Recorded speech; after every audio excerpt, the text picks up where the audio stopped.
Happy holidays from the Finn Financial Group. Hi, I'm Dan Finn, and if you're familiar with our firm, you already know about the commitment we have to helping people make smart decisions about money.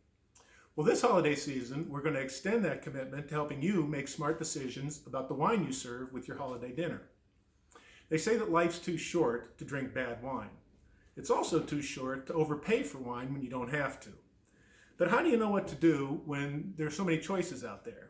Well, you ask the experts. That's not me. But this year, I'm proud and honored to be able to introduce somebody who is. Darlene Bianchi is a first-level sommelier who's worked almost her entire adult life in the food and beverage industries. And not only that, Darlene happens to be my sister-in-law. Darlene's coordinated a number of wine tours for my wife and myself throughout California. We've been to Central Coast a couple times, Napa and Sonoma a few times, and every time we're with Darlene, we always learn something new. She's very good and very knowledgeable about the wines that she recommends, and she's here to share some of her expertise with you here today. So with that, I'm going to slide over to the right, take off my Santa hat, and let Darlene move into the frame. Darlene, welcome aboard. Hi. Funny she mentioned that. Funny he should mention this. Yeah, life is too short to drink bad wine. Life is too short to drink bad wine. Well, thank you. You're welcome. Thanks. Nice for you to join us. I understand we talked about this before. You picked a couple of wines, and there's a whole bunch of things to choose from. How does somebody go about with liking all kinds of different wines? How do you know what somebody's going to like, what they're not going to like? Is there any way to be able to tell? Well, everybody has their personal preference and with things they like a lot, but we make some recommendations to go with food. Wine is meant to be drank with food. I mean, that's how it originated in Europe, in France, and Italy, and Spain, that it's meant to be drank with wine. I mean, with wine with food. But you can also have other things that you can do, you know, for occasions, for different occasions with wine.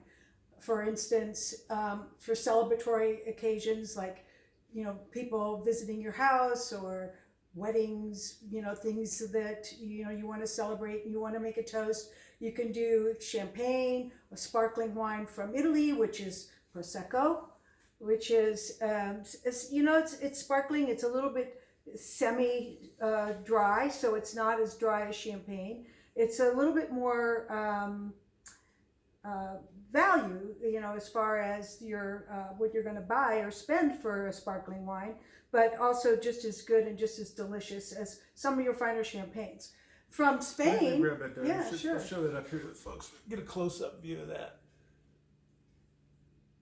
Now, in Italy, when you go to a friend's house or to an occasion or something like that, they'll offer you a glass of prosecco to start your evening before you start your dinner as an aperitivo. Or you can also do a cocktail with prosecco. Add some peach puree, and it makes a really nice Bellini. Or if you add orange juice, you have a mimosa, which you can use for other occasions too, like brunch or as a cocktail itself. But it makes a great cocktail or an aperitivo. Now, if I could interrupt quickly, I just remember the Prosecco when we were in the Amalfi Coast last year, the Aperol Spritz with some Prosecco and some Aperol. And I read where you could put some cranberry in it to make it a kind of a festive. And that's really one of the most popular cocktails in Italy and, expanding throughout the world. Something that's, a little bit more new on the scene, but it's been around in Spain forever, but in the United States is Cava, which is a sparkling from Spain. So again, made in the traditional methods of champagne, a sparkling wine, a little bit similar to Prosecco, but maybe a little bit drier than Prosecco, depending on which brand or which winery it comes from. But also a good, sparkling wine for any sparkling occasion can be used in the same, capacity as champagne or Prosecco. Okay, it's also a pretty cool bottle. That's a really cool bottle. A lot of times, when you buy things, you look at, sometimes, and they try to do, the manufacturers, the not distilleries, the winemakers want to attract your eye. So they'll, they want something on their particular bottle to catch your eye and say, oh, okay, I might want to try that one because I like the package. So, that one is a really nice package, and I think very eye-catching. And these would also be good, certainly, for New Year's Eve. Be great for New Year's Eve. Okay. There's a lot of occasions for, as a starter, as an aperitivo, as just something, some bubbles just to get your evening going. All right, we can move on to some whites, I think, right? Right. So, if in addition, foods that go with those, you might want to serve them with appetizers.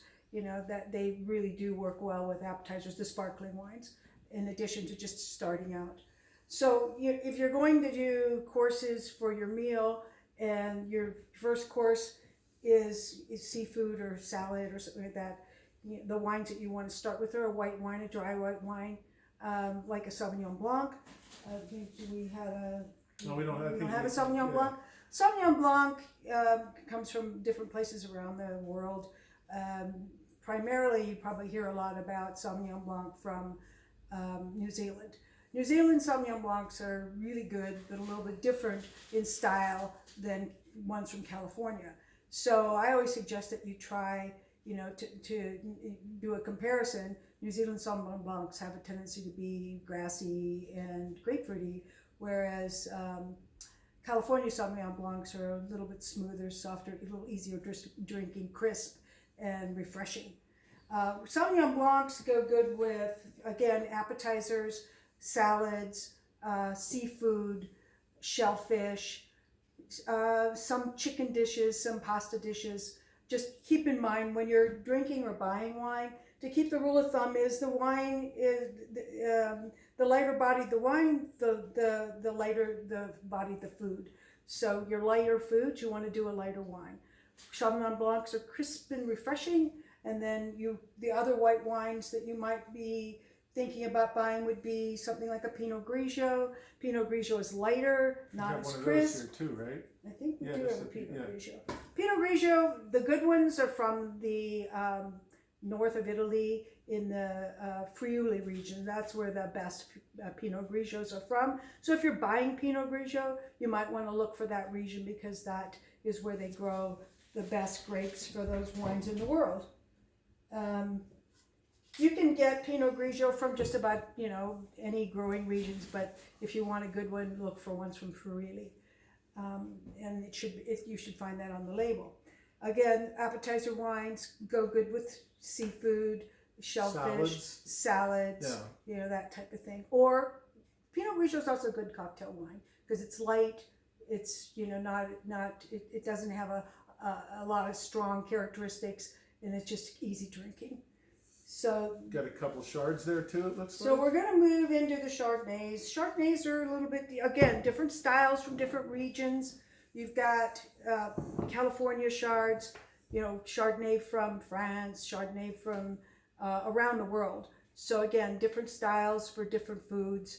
But typically if you're drinking Chardonnay, you want something like salmon, which is a little bit more full-bodied, chicken, even pork, lighter meats. Chardonnays go really well with it. We've got a couple here today. This one is kind of interesting because it's from the farm, which is from John Elway's collection from Seven Cellars.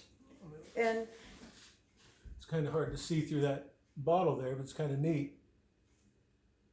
A lot of celebrities are getting into there. Yeah, a lot of celebrities getting into, putting their names on the labels because, again, that, people celebrities sell, different champagnes. A lot of the rappers, get into like the Ace of Spades and things like that. So you'll see that out there on the, social media.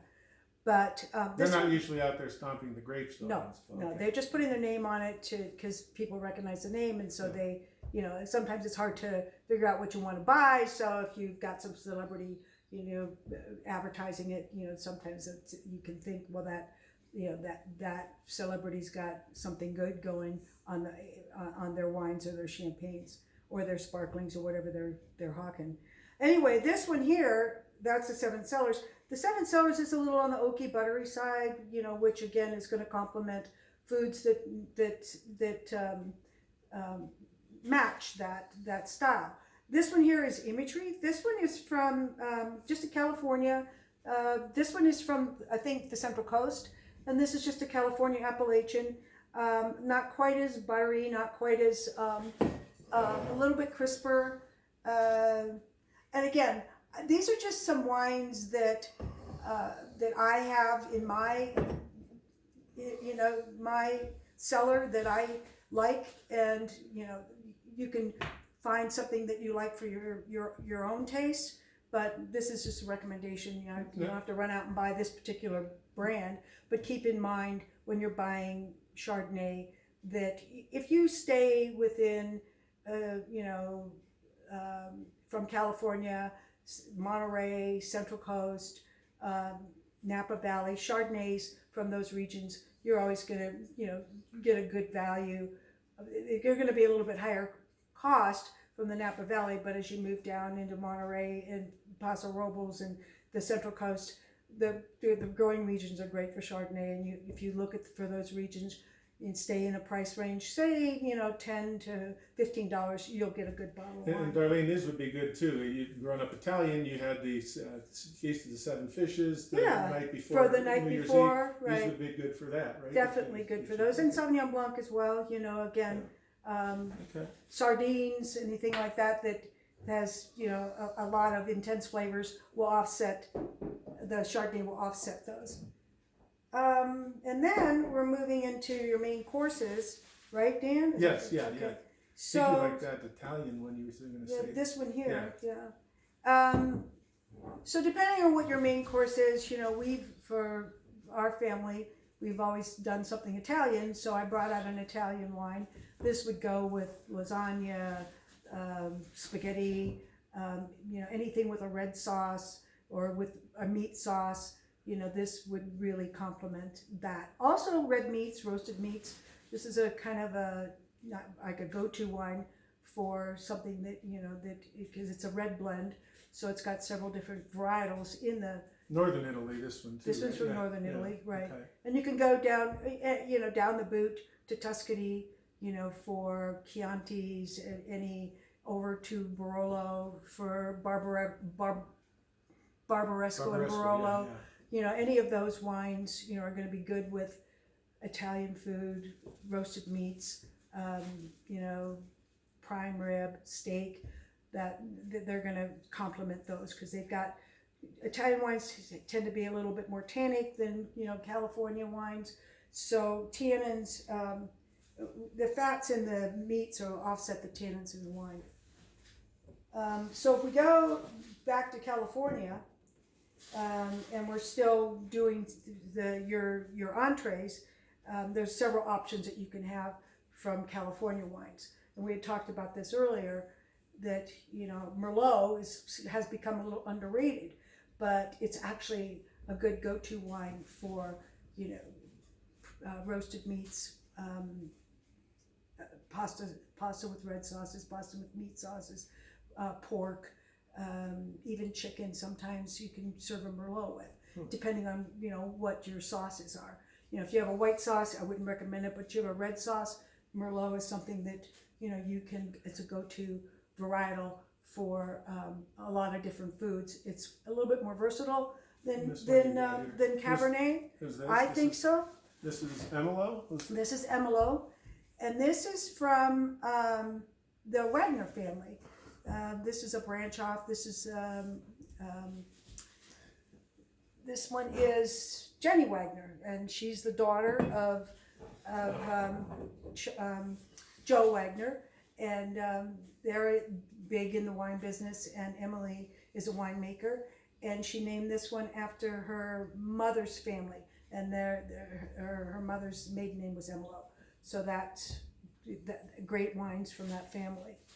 Merlots, again, any questions about what they go with? No.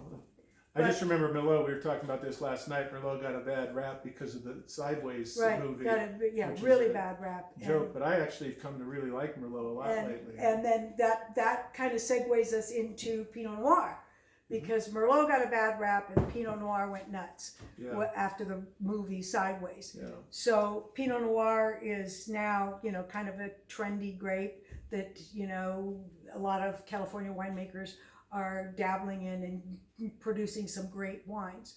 Also, Oregon, different style wines. I don't have an Oregon Pinot, but you know, some wines from the Willamette Valley, those Pinots are to die for. This one here is one that I particularly like. And again, this is from the Wagner family as well. This is Belle Gloss. And Belle Gloss was the name of their grandmother. So they named the wines after her. And these wines are a little bit more pricey, but they're bigger and bolder than a lot of Pinot Noirs. They're heavier than the Pinots from Oregon or from, you know, Burgundy, but delicious. I would serve this style of Pinot with turkey, ham, pork. It really complements quite a few holiday dishes. So you know, it's definitely a go-to wine for me. And Pinot Noir, again, you know, if you find Pinot Noirs from Oregon, you're gonna probably, you know, you're not gonna go wrong. From the Central Coast, again, the regions there, the grape grows fantastic. So Central Coast, Monterey, that region up there, great Pinots from that region. A lot of people, they tell them I like Pinot Noirs, they act snobbish because they like the big heavy cabs and they think it's too watered down. It's not. It's too, yeah. This one is not watered down. Yeah. You know, this one definitely is. It's not light. This particular one is full bodied. You know, and definitely got substance, and it's going to hold up to your heavier foods. What about if you got a prime rib?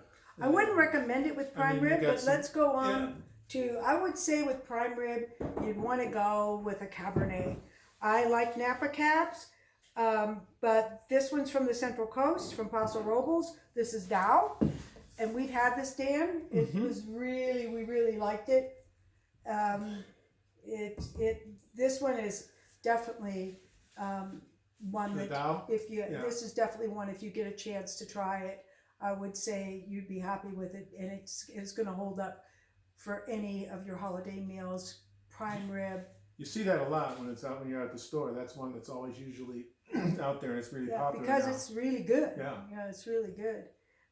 This is another one. This is from Joseph Carr. This is another one from Paso Robles. Paso Robles in the past 10, 15 years has just kind of gone crazy with winemakers. I think probably 20 years ago there were 10 wineries there. Now I think there's hundreds. So because they grow great grapes there. So a lot of winemakers are producing a lot of really good wines out of that region. So these are two that I like, Joseph Carr and Dow, both of them fantastic Cabernets. And they're going to stand up to any, you know, roasted meats, pizza, you know, just anything that's, you know, got big and bold flavors.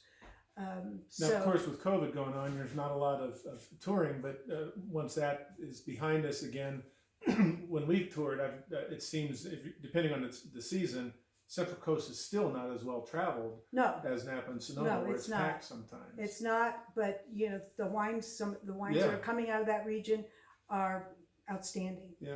You know, and the Cabernets. I mean, probably the first one that we went to was Justin.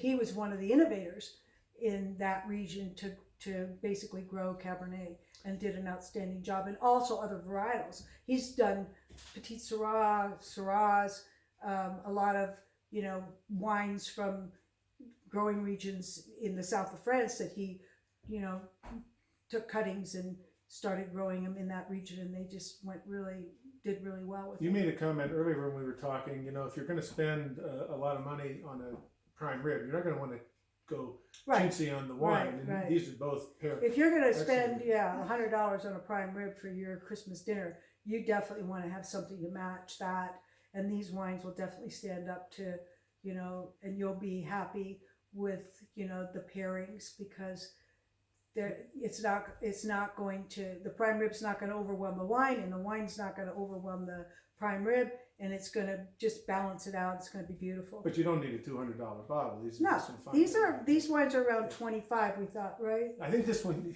was this. Oh yeah, maybe that's right. 20 to 25 to 35 even. Yeah. So I think you'd be safe with either one of these. Again, any of the wineries out of the Central Coast, out of Paso Robles, I would say we have Bianchi wineries there, Yeah, and their wineries, their wines were really good. We're not, unfortunately, I don't think we have any relationship to them, but they are producing some good wines. Yeah. They're producing some good Now we're wines. done eating. We're going to have some dessert, right? Right. So if you're going to have dessert, you can. This is something this is from Italy, Moscato d'Asti. It's a very sweet wine. I would recommend with any kind of dessert. It's sweet, so maybe not chocolate, because chocolate you probably want to do a port, or even a big red wine would go with chocolate. But anything with fruits, or pies or cakes, or any kind of dessert, this would definitely or kind of complement your dessert. So along with port. And port, if you get anything from Porto, from Portugal, Sandeman, Osborne, those are all good ports that, you would complement your dessert for your holiday dinner. I'm putting some glasses up here, Darlene, because I know that some people, maybe everybody has an everyday glass, and know that everybody has a bunch of different types of glasses for their wines. But why don't you tell us a little bit about the wines that you asked us to set up there? Hopefully you can still see us through the wines there, the glass there. If you're drinking good wine, you really want to drink your good wine out of a Riedel glass. They're a little expensive, but they're definitely worth it, because this glassware is made for specific varietals. Now, this one here, this one is just a general overall wine glass. All purpose. Right. This is a white wine glass. This is a champagne glass. This is a Pinot Noir glass. It's made specifically Pinot Noir. And this is a Bordeaux glass. So any of your Bordeaux varietals like Cabernet Merlot, Malbec, you're are gonna fit in, work with that glass. The thing about Riedel is, and if you want to, test it yourself, take your Cabernet, either your one from Paso or Napa, try it out of a regular wine glass, and then drink it out of a Riedel glass, and you will be astounded at the difference and how it just enhances the wine. The glass is constructed to basically, when you swirl your wine around, to just mix the wine with the oxygen, so that it basically enhances it. So definitely, if you're going to buy some nice wines, you want to have some nice Riedel glassware to drink it from. Well, I think with that, we probably got some wine to start drinking tonight. Any questions there, Dan? Yeah. No, I think we got it all covered, but anybody does have questions, they can certainly shoot them to us on an email. We'll do our best to get, I think we're the only structured settlement firm that might have a sommelier on staff here. He doesn't know this, but you're on staff now. Officially. I'm on staff, okay. You're on staff. Okay, So thanks, I am. Thanks, that's right. So very much thank you, everybody. Hope you have a nice holiday season. Darlene, thank you a million for doing this for us. On the spot, but here I am. All right, thanks, everybody. Merry Christmas, Happy Merry New Christmas, Year, Happy everybody. Holidays to you. Happy New Year. Thank you, bye-bye. Salute.